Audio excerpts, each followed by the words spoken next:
एक बार महात्मा बुद्ध अपने शिष्यों के साथ भिक्षाटन पर जा रहे थे। तभी रास्ते में उनके एक शिष्य ने कहा, तथागत, अब बहुत थक गए हैं, क्या हम कुछ देर यहाँ विश्राम कर सकते हैं? महात्मा बुद्ध ने कहा, अवश्य कर सकते हैं। वो देखो, वहाँ एक वृक्ष है, उसके नीचे बैठकर कुछ देर विश्राम करते हैं। वह सब वहाँ जाकर विश्राम करने लगते हैं। तभी एक शिष्य महात्मा बुद्ध से प्रश्न पूछता है, बुद्ध, आपने बहुत समय पहले हमसे एक बात कही थी कि जैसा आप सोचते हैं वैसा ही आप बनते हैं। आपकी सोच ही आपके जीवन को निर्धारित करती है। इस बात का क्या मतलब है? आप विस्तार से हमें बताइए। बुद्ध बोले, अवश्य ही, मैं तुम सभी को इस बात का मतलब बताऊंगा। इस बात को तुम सब एक कहानी के माध्यम से समझ जाओगे। मैं तुम्हें एक कहानी सुनाता हूँ। एक नगर में एक बहुत ही धनी व्यक्ति रहता था। उसके पास धन की कोई कमी नहीं थी। वो हर सुख और सुविधा से संपन्न था। लेकिन वह धनवान व्यक्ति हमेशा ही और अधिक धन कमाने के बारे में सोचता रहता था। एक बार उस धनी व्यक्ति के घर उसका एक दूर का रिश्तेदार आता है। धनवान व्यक्ति उसकी बहुत खातिरदारी करता है और इस तरह उनकी बातचीत का सिलसिला शुरू होता है। बातों बातों में वह रिश्तेदार धनवान व्यक्ति से कहता है, क्या आपको पता है, हमारे नगर में भी एक बहुत ही धनवान व्यक्ति रहता था। धन दौलत और संपत्ति के मामले में वह आपसे भी अधिक धनवान था। रिश्तेदार की बात सुनकर धनवान व्यक्ति ने जिज्ञासावश अपने रिश्तेदार से पूछा, तुम धनवान व्यक्ति के बारे में बताते हुए हर बार था क्यों कह रहे हो? रिश्तेदार बोला, मैं उस धनवान व्यक्ति के बारे में बताते हुए था इसलिए बोल रहा हूँ क्योंकि वह व्यक्ति अब इस दुनिया में नहीं है। वो अब मर चुका है। वह धनवान व्यक्ति धन कमाते कमाते यह भूल चुका था कि मृत्यु नाम की भी कोई चीज़ होती है और कोई कितना भी धनवान क्यों ना हो, उसे भी एक दिन मृत्यु आनी ही है। धनवान व्यक्ति अपने रिश्तेदार से पूछता है, एक बात बताओ, उस धनवान व्यक्ति की मृत्यु किस तरह हुई? रिश्तेदार कहता है, कारण कुछ भी नहीं था, बस उसका बुलावा आया और वह चला गया। धनवान व्यक्ति कहता है, अरे ऐसे कैसे बुलावा आ गया? उसे ज़रूर कोई ना कोई बीमारी रही होगी। रिश्तेदार बोला, नहीं, वह किसी भी प्रकार से बीमार नहीं था। वह तो अचानक ही एक दिन मृत्यु को प्राप्त हो गया। धनवान व्यक्ति अपने रिश्तेदार की बात सुनकर हैरान हो जाता है, क्योंकि आज तक उसने सुना था कि मृत्यु बुढ़ापे के कारण या किसी बीमारी के कारण ही होती है, जबकि धनवान व्यक्ति अभी भी जवान है और मरना नहीं चाहता। अगले दिन वह रिश्तेदार तो अपने गांव लौट जाता है, परंतु वह उस धनवान व्यक्ति को बहुत बड़ी परेशानी देकर चला जाता है कि धनवान व्यक्ति की भी मृत्यु आ सकती है। अब वह धनवान व्यक्ति जैसे पहले दिन रात धन के बारे में सोचता रहता था, अब वह सिर्फ मृत्यु के बारे में सोचता रहता है। उसे दिन रात बस एक ही डर सताता रहता है कि कहीं मुझे भी मृत्यु न आ जाए। इस तरह समय बीतने के साथ साथ वह धनवान व्यक्ति बहुत कमज़ोर होने लगता है, क्योंकि मृत्यु के डर के कारण वह सही तरीके से न खाता है और न पीता है। सिर्फ और सिर्फ मृत्यु के बारे में ही सोचता रहता है। उसकी ज़बान पर सिर्फ एक ही बात रहती है कि कहीं मुझे मृत्यु न आ जाए, कहीं मुझे मृत्यु न आ जाए, और वह बहुत अधिक बीमार पड़ जाता है। उसकी ऐसी हालत हो जाती है कि मानो उसके प्राण कभी भी निकल जाएंगे। सब लोग उसकी ऐसी स्थिति देखकर बड़े आश्चर्यचकित होते हैं, क्योंकि उन सभी ने देखा था कि वह धनवान व्यक्ति हमेशा खुश रहता था, सुखी रहता था, उसके पास धन की कोई कमी नहीं है। लेकिन अब इसको क्या हो गया?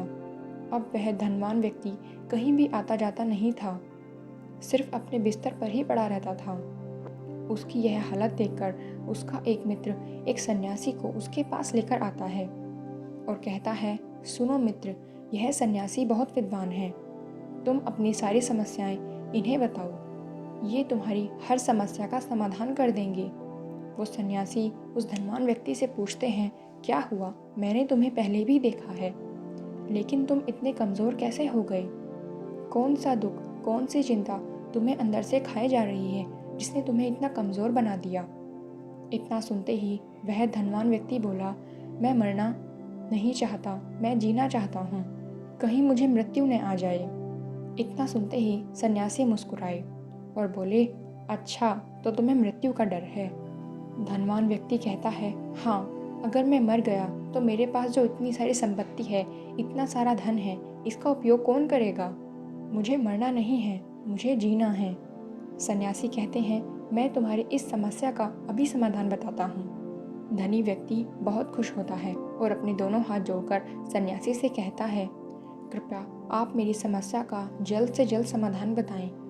सन्यासी मुस्कुराए और बोले, मैं तुम्हें एक मंत्र बताता हूँ, तुम बस लगातार इसका उच्चारण करते रहना, अपने भीतर से भी और बाहर से भी।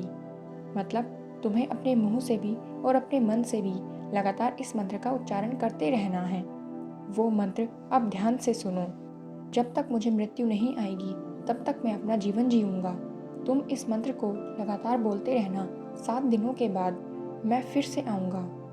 और इतना कहकर वो सन्यासी वहाँ से चले गए। 7 दिनों के बाद जब वो सन्यासी लौट कर आते हैं तो देखते हैं कि धनवान व्यक्ति स्वस्थ होने लगा है।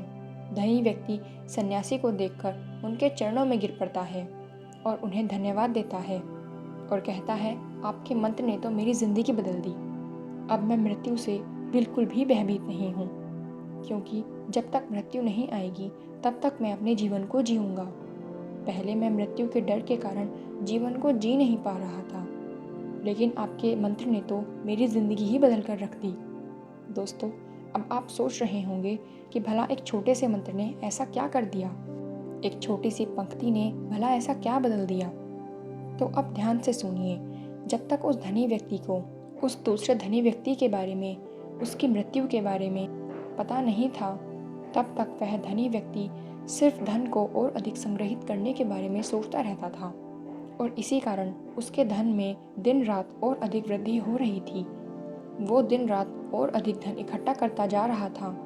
उसका स्वास्थ्य ठीक था, वह खुश था, पर जब उसने अपनी मृत्यु के बारे में सोचना शुरू किया तो उसे बीमारी ने पकड़ लिया। वह मृत्यु के और करीब जाता गया और एक समय ऐसा भी आया जब वह कभी भी मृत्यु को प्राप्त हो सकता था। तो छोटी सी इस कहानी से हमें यह समझ में आता है कि जिन विचारों को हम अपने अंदर और बाहर सोचते रहते हैं, बोलते रहते हैं, वही हमारे जीवन की हकीकत बन जाते हैं, वही हमारे जीवन में घटित होने लगते हैं। इसका मतलब है, जिस चीज़ के बारे में हम सोचते रहेंगे वही चीज़ हमारे अंतर मन में बस जाती है। अगर सफल होना है, कामयाब होना है, तो हमें सिर्फ सफल और कामयाबी के बारे में ही सोचना चाहिए, असफलता के बारे में नहीं सोचना चाहिए। इसी तरह अगर हमें सुखी जीवन जीना है तो सिर्फ सुखी जीवन के बारे में ही सोचना चाहिए, अपने दुखों के बारे में नहीं। क्योंकि जिस चीज़ के बारे में हम जितना अधिक सोचते हैं वही बात हमारे अंतर मन के अंदर जाती है। जो बात एक बार हमारे अंतर मन की गहराई में पहुंच जाती है वही हमारे जीवन में घटित होने लगती है। इसलिए हमें अपने दुखों के बारे में और उनसे छुटकारा पाने के बारे में नहीं सोचना चाहिए। जब हम अपने दुखों के बारे में सोचना बंद कर देते हैं तो वो विचार हमारे मन से धीरे धीरे गायब होने लगते हैं और जब सुखी समृद्ध जीवन के विचार हमारे अंतर मन में पहुंच जाते हैं तब हमारे जीवन में सुख समृद्धि बढ़ने लगती है और हमें सफल होने से कोई नहीं रोक सकता। इसलिए अपने भीतर और बाहर जो हम सोचते हैं, जो हम बोलते हैं, वही हमारे जीवन में घटित होता है। गौतम बुद्ध की यह कहानी सुनकर शिष्यों को उनकी बात अच्छी तरह से समझ में आ गई थी।